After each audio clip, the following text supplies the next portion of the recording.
세 번째 영양 지원 들어가도록 할게요.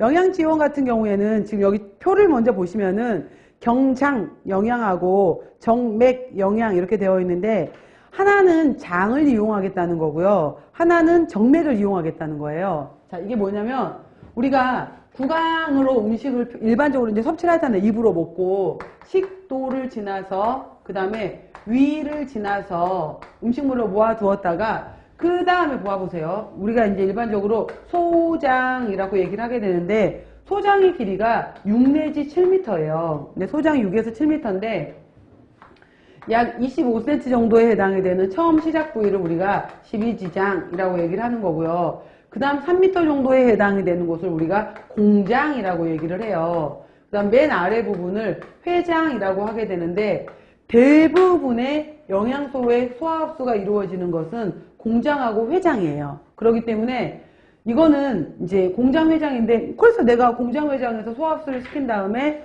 충분히 소화흡수가 됐고 그 다음에 이제 찌꺼기에 해당이 되는 것들은 다시 대장으로 가서 대변을 통해서 나오면 되는 거거든요. 일반적으로 이렇게 먹어. 이거는 내 몸에 있는 장을 그대로 이용한 거잖아요. 그래서 경장 영양법에 해당이 되는 거고 그 중에서 나는 입으로 일상적으로 먹었다. 입으로 일상적으로 먹었다라고 하는 것을 우리가 경구법이라고 얘기하는 거예요. 그런데 내가 부득이하게 치아가 다 손실이 돼버렸어. 그 다음에 입안에 염증이 너무 심해서 음식을 씹을 수가 없어. 그 다음에 목구멍이 다 닫혀버렸어. 식도가 너무 아파서 식도로 음식을 내려보내기가 너무 힘들어. 그 다음에 위가 너무 허려서 위 안에 들어가게 되면 위가 다 빵꾸가 나 있어. 위궤양이 너무 심해. 그 다음 12지장 궤양이 너무 심해서 12지장도 다 빵꾸가 나 있어. 라고 하더라도 공장, 회장이 기능을 한다면은 전혀 장을 안 써버리게 되면 장이 퇴화를 해버리게 돼요. 그래서 우리가 소장에서 여러 가지 이제 육모에 해당이 되는 것들이 소장벽에서 여러분 진자 운동하고 이랬던 거 기억나시죠? 소장 육모를 통해서 운동을 해야 되는, 육모를 통해서 소화흡수를 시켜야 되는 건데 만약에 내가 오랜 시간 동안 여러분들 그거 아세요? 그 팔, 다리 이런 깁스 같은 경우에도 아무리 오래 해도 6주인 거? 보통 4주에서 6주인데 6주를 넘어가진 않아요. 6주 이상이 넘어가 버리게 되면 굳어버려요. 재활치료가 안 돼. 그래서 왜 6주 정도 지난 다음에 허벅지 보면 허벅지가 안 쓴 쪽은 허벅지 종아리가 완전 가늘어져 있고 이런 거 있잖아요. 근육을 안 써서 근육이 퇴화가 돼 버린 거거든요. 저도 장단지를 좀 묶어 놓을까 봐요. 그걸로. 종아리가 좀 가늘어질지. 아무튼 극단의 방법으로. 그래서 뭐 그 정도로 이제 우리 몸은 안 쓰면 바로 퇴화를 해버리기 때문에 장 같은 경우에도 사용하지 않게 되면은 이 육모가 짧아져 버리게 돼요. 짧아져 버리게 되면은 중간 사이사이에 간격이 뜨게 되면서 세균의 침입이 심해지게 되고 염증이 많이 오게 돼요. 그래서 어떻게 해서든지 내 몸이 조금이라도 기능을 할 수 있다면은 음식물을 넣어주는 게 좋아요. 근데 내가 구강에 문제가 있어서 식도에 문제가 있어서 위에 문제가 있어서 12지장에 문제가 있어서 도저히 못 먹을 것 같아 라고 한다면은 가장 많이 사용하는 방법이 코로 관삽입을 해요. 코 안으로 관삽입을 해서 그래서 코비를 써서 가능하다면은 삽입을 해서 이 사람한테 위까지 음식물이 위가 기능을 한다면은 위까지 이 음식물을 넣어주는 거예요. 이거를 비위법이라고 얘기를 하는 거예요. 근데 위가 빵꾸가 나 있네. 위에 음식물을 넣어줘봤자 새버릴 수가 있어. 라고 한다면은 더 떨어뜨려서 B12지장, 더 떨어뜨려서 B공장까지 내려줄 수가 있다 이 말이에요.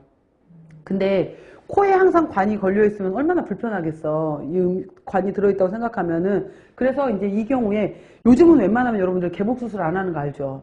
그래서 그래서 이제 지금 많이 사용하는 수술은 본의 아니게 내가 수술을 해야 돼. 그래서 열어야 돼. 내 장을 열어야 되는데 옛날 같으면 쭉 찢었단 말이에요. 근데 지금은 그렇게 하지 않고 복강경 수술이라 해서 배꼽 아래쪽으로 들어가요. 배꼽 아래로 해서 이제 들어가서 안에서 내부에서 수술을 하는 방법을 선택을 하거든요. 최대한 수술 부위를 줄여요. 근데 부득이하게 이 사람이 이제 몸을 개복을 열었던 사람이야. 그런데 이 사람의 경우에는 위쪽에 꽂기도 애매해. 그러면은 애초에 몸을 열었을 때 몸 바깥에다가 그냥 위쪽으로 관을 삽입을 해버리는 거예요. 몸 바깥쪽에서 바로 공장 쪽으로 관을 삽입을 해버리는 거예요. 그래서 관을 꽂아놓는 경우도 있어요. 이거를 우리가 조루술이라고 해요. 애초에 밖에서 관을 삽입해버리는 경우를 위쪽으로 꽂으면 위조루, 공장으로 꽂으면 공장조루라고 해요. 근데 이건 열어야 되잖아. 이 방법이 아니라 최근에는 가장 많이 사용하는 방법이 뭐냐면은 얼굴이야. 환자 얼굴이 이렇게 있으면은 이 사람을 누여. 누이고 나서 이 사람 입을 통해서 호스를 들여보내. 그러면 우리가 갈비뼈들이 있잖아요. 갈비뼈 안쪽으로 장기들이 들어가 있죠. 그래서 이제 여기에서 이제 위 있는 데까지 관을 내려보래. 그 다음에 여기 안에 뼈들이 있을 거고, 우리 몸에. 그러면은 여기 안에 그 관을 삽입을 한 다음에 바람을 막 넣어.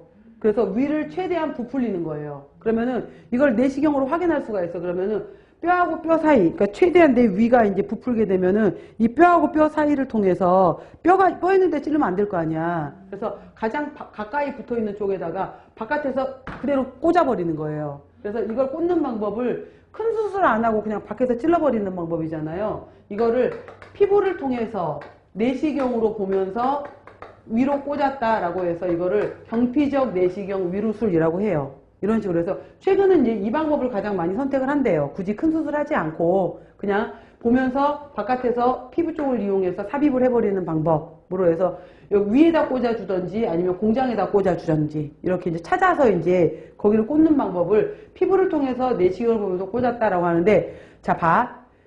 우리가 임상영양시험까지는 들어가지 않기 때문에 이거 하나하나 방법을 물어보진 않아요. 그래서 이런 식으로 위로 코를 통해서 위로 내려갔든 밖에서 직접 관을 꽂았든 피부를 이용해서 꽂았든 중요한 것은 이 사람들은 입을 통해서 먹지 못했고 꽂아서 관을 통해서 음식물을 넣어준다라고 해서 경관이다. 이게 중요한 거예요.